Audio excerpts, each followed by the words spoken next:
Assalamualaikum warahmatullahi wabarakatuh. Perkenalkan, nama saya Siti Hasanah Maisaro.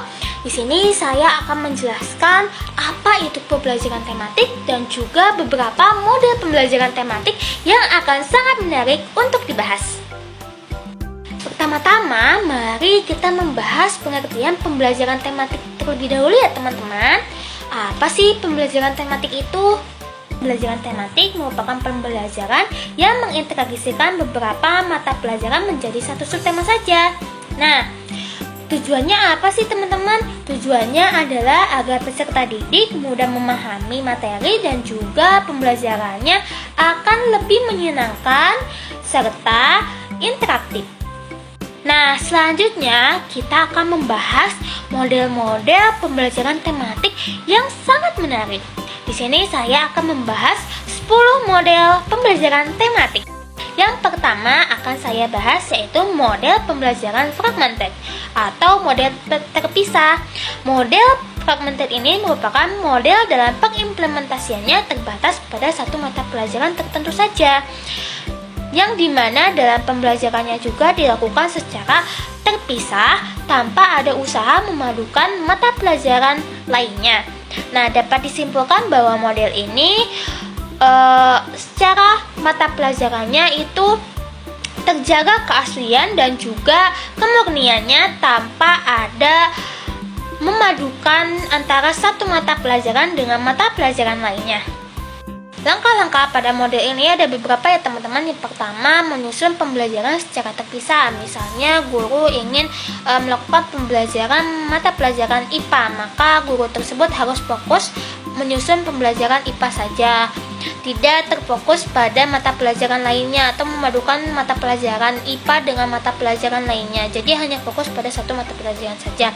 Yang kedua yaitu menyusun RPP secara terpisah, karena memang kalau model fragmented ini hanya terbatas pada satu mata pelajaran, maka RPP-nya juga dilakukan secara terpisah.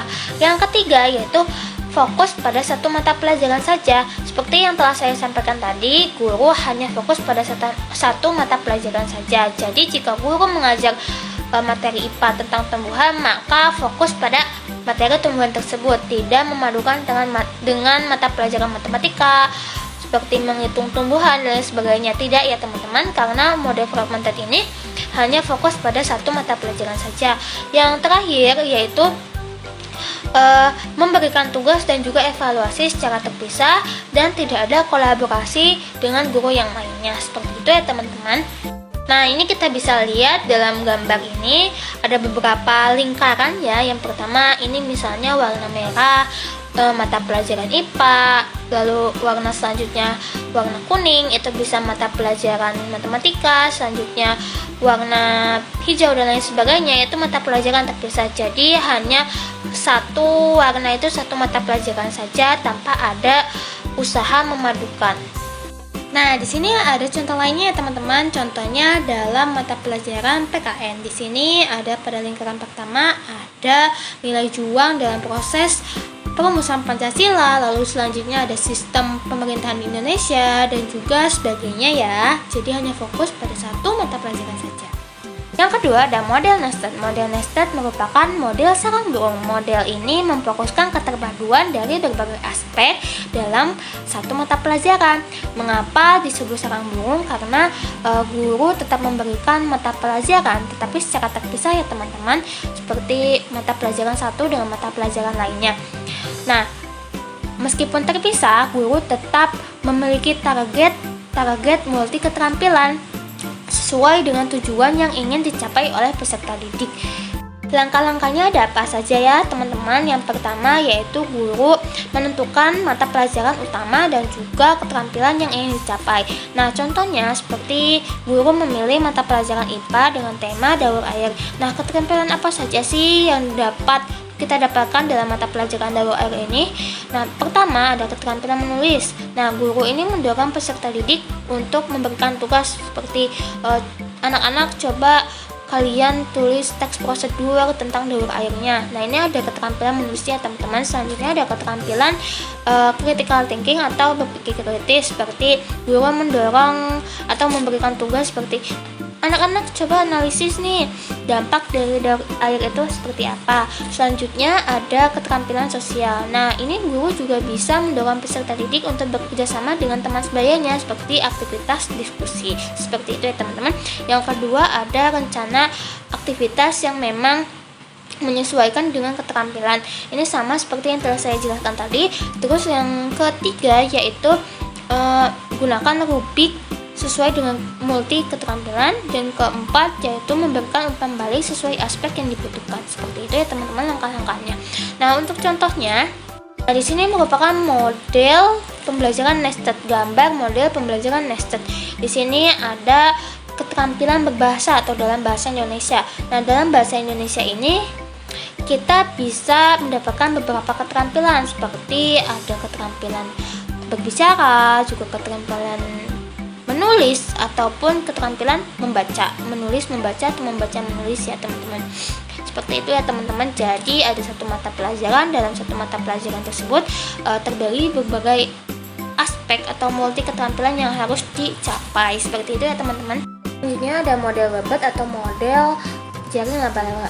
Nah, model ini merupakan pendekatan tematik di mana satu tema besar menjadi jaring yang menghubungkan berbagai mata pelajaran. Nah, berbeda dengan model nested tadi, kalau model nested itu satu mata pelajaran tetapi memiliki banyak multi keterampilan. Nah, dalam model Webert ini memiliki langkah-langkah tertentu ya teman-teman. Pertama, memilih tema besar yang relevan dan juga menarik. Setelah menentukan tema besar itu, kita mengidentifikasi mata pelajaran yang sesuai atau terkait dengan tema tersebut. Contohnya seperti misalnya kita tema lingkungan. Nah, dalam tema ini kita bisa kaitkan dengan mata pelajaran IPA. Dalam IPA kita bisa belajar terkait ekosistem maupun fotosintesis. Selanjutnya ada mata pelajaran PKN. Kalau mata PKN kayak misalnya seperti cara menjaga lingkungan agar tetap terjaga. Selanjutnya ada mata pelajaran bahasa Indonesia. Di sini bisa dikaitkan dengan siswanya belajar bagaimana membuat poster terkait lingkungan. Seperti itu ya teman-teman. Selanjutnya ada model konektor atau terhubung. Pada model ini satu konsep dengan satu konsep lainnya saling terhubung, satu topik dengan satu topik lainnya saling terhubung, dan juga mata pelajaran lainnya juga terhubung dengan mata pelajaran lainnya. Nah, tujuannya agar peserta didik dapat memahami bahwa pembelajaran itu tidak terpisah-pisah dan saling ada keterkaitannya dengan dunia nyata atau pengalaman nyata dari mereka. Nah, langkah-langkah dalam pembelajaran model connected ini yang pertama yaitu menentukan tema utama atau mata pelajaran utama. Misalnya dalam mata pelajaran IPA. Nah, IPA ini terkait dengan terhubung dengan materi daur ulang. Nah, daur ulang ini juga ada keterkaitan antara bagaimana manfaat air ini bagi masyarakat. Nah, manfaat air bagi masyarakat ini juga nyambung atau terhubung dengan mata pelajaran IPS. Jadi, satu mata pelajaran ini saling keterkaitan atau terhubung dengan mata pelajaran lainnya, ataupun bisa terkait tentang satu topik. Nah, tadi kan konsep. Nah, ini ada satu topiknya. Misalnya dalam matematika ada satu topik tentang pengukuran. Nah, dalam PJOK ada topik tentang pengukuran denyut nadi. Nah, seperti itu ya teman-teman. Nah, untuk contoh lainnya ada seperti gambar sebagai berikut.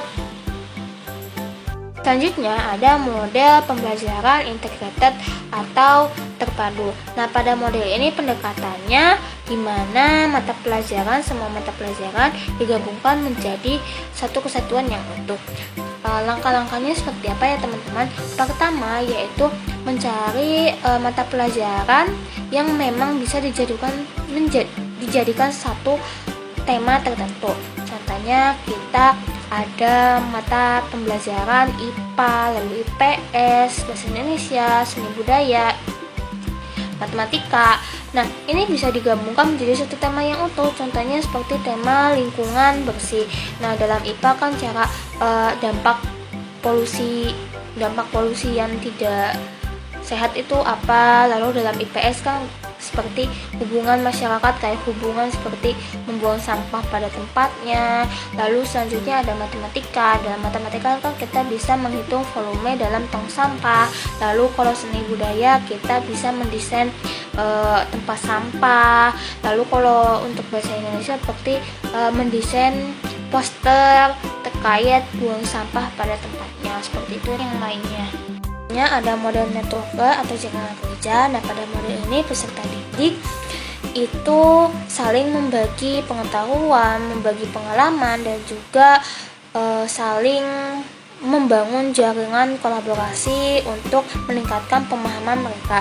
Jadi ini berfokus pada sifat sosialnya. Langkah-langkahnya seperti apa ya teman-teman? Pertama, menentukan tema, tetapi ini harus saling terbuka dan juga ada sifat kolaborasinya. Selanjutnya itu membangun sebuah kelompok, dan juga yang ketiga yaitu pengerjaan tugas kelompoknya dan sebagainya untuk saling berkolaborasi, seperti itu dan lain sebagainya ya. Selanjutnya ada contohnya seperti apa ya teman-teman? Contohnya itu ada kita menentukan mata pelajaran apa saja seperti IPA, lalu SBBP dan Indonesia. Nah, ini bisa dijadikan tugas kelompok. Misalnya IPA ini kita mempelajari tentang makhluk hidup, pertumbuhan dan perkembangan. Lalu selanjutnya di SBDP-nya kita mengidentifikasi gambar-gambar pertumbuhan, kita mencoba menggambar pertumbuhan. Selanjutnya di bahasa Indonesia kita bisa membuat iklan terkait cara menjaga makhluk hidup dan lain sebagainya teman-teman, seperti itu contohnya. Seperti gambar yang ditampilkan seperti ini. Selanjutnya yaitu model syarat atau terbagi tumpang tindih. Nah, pada model ini dimana dua mata pelajaran yang berbeda itu digabungkan, yang memiliki konsep maupun keterampilan yang saling tumpang tindih. Jadi ini digabungkan antara satu mata pelajaran yang berbeda dengan satu mata pelajaran yang berbeda juga. Nah, langkah-langkahnya seperti apa? Yang pertama, kita menentukan dua mata pelajaran yang saling tumpang tindih, lalu menentukan tujuan pembelajaran gabungan. Jadi mata pelajaran tumpang tindih itu harus menghasilkan tujuan gabungan. Nah, contohnya seperti apa? Nah, kita bisa lihat pada gambar berikut. Nah, pada gambar berikut ada mata pelajaran IPA. Nah, dalam mata pelajaran IPA ini ada fotosintesis, mempelajari tentang ekosistem, lalu perlindungan alam, dan juga grafik. Sedangkan di sebelah kanan itu ada Indonesia terkait tentang wawancara mengenai tentang siklus hidup, sudut pandang, dan mengikuti alur cerita. Nah, ketika dua mata pelajaran yang saling tumpang ini digabungkan, nah di tengahnya itu merupakan tujuan gabungan. Nah, tujuannya yaitu bisa pemahaman, terus kreativitas, dan juga alur berpikir, seperti itu. Dan selanjutnya ada model trade. Nah, model ini tidak berfokus pada konten pemberian materi, namun lebih berfokus pada pengembangan kurikulum atau metakurikulum. Nah, langkah-langkahnya seperti apa? Langkah-langkahnya yaitu guru menentukan beberapa keterampilan yang ingin dicapai oleh peserta didik. Ketika sudah menemukan keterampilan yang ingin dicapai, maka merefleksikan atau merancang pembelajaran yang memang sesuai dengan keterampilan tersebut dan sebagainya. Nah, contohnya seperti ketika guru ingin mencapai keterampilan problem solving dan berpikir kritis itu, maka misalnya kalau IPS itu guru memberikan materi tentang solusi bagaimana meminimalisir sampah. Lalu matematika kan bisa menghitung seperti masalah keseharian, kayak menghitung beberapa jumlah tong sampah dan lain sebagainya, seperti itu ya. Nah, ada model immersed atau terbenam. Nah, model ini lebih fokus mendalam kepada minat dan pengalaman dari peserta didik. Langkah-langkahnya seperti apa? Yang pertama, identifikasi minat dan bakat peserta didik, lalu menentukan tema besar yang memang berhubungan dengan minat dan bakat peserta didik, lalu membuat rancangan kerja yang nyata. Nah, contohnya seperti ini ya teman-teman gambarnya. Selanjutnya ada model sequenced atau model yang memang mata pelajarannya diurutkan dan dalam pembelajarannya itu berbentuk paralel. Langkah-langkahnya yaitu kita menentukan mata pelajaran yang bisa memang dalam pembelajarannya bisa diurutkan secara paralel. Selanjutnya mensinkronisasi antar guru dan lain sebagainya. Contohnya dalam mata pelajaran yang kita paralelkan ada IPA dan IPS atau IPA PKN. Nah, IPA ini kita mempelajari tentang letak dan sebagainya. Yang kedua ada tentang pembelajaran letak suatu tempat, geografis, kondisi. Dan selanjutnya contohnya yaitu seperti mata pelajaran IPS dan juga PKN. Nah, dalam mata pelajaran IPS kita bisa memberikan materi tentang yang pertama yaitu letak geografis di Indonesia, yang kedua juga letak, luas, dan karakteristik dari setiap geografis Indonesia. Nah, lalu diparalelkan dengan mata pelajaran PKN. Yang pertama yaitu peristiwa Sumpah Pemuda dan yang kedua yaitu manfaat dari persatuan dan kesatuan. Nah, dalam pembelajarannya itu diurutkan secara paralel. Ketika IPS membagi satu mata pelajaran yang tadi telah disebut dan sudah diselesaikan, maka lanjut ke PKN. Setelah PKN sudah selesai, lalu lanjut dalam urutan kedua. Nah, ketika urutan kedua IPS sudah selesai, maka dilanjutkan urutan kedua di PKN. Seperti itu ya teman-teman. Terima kasih. Wassalamualaikum warahmatullahi wabarakatuh.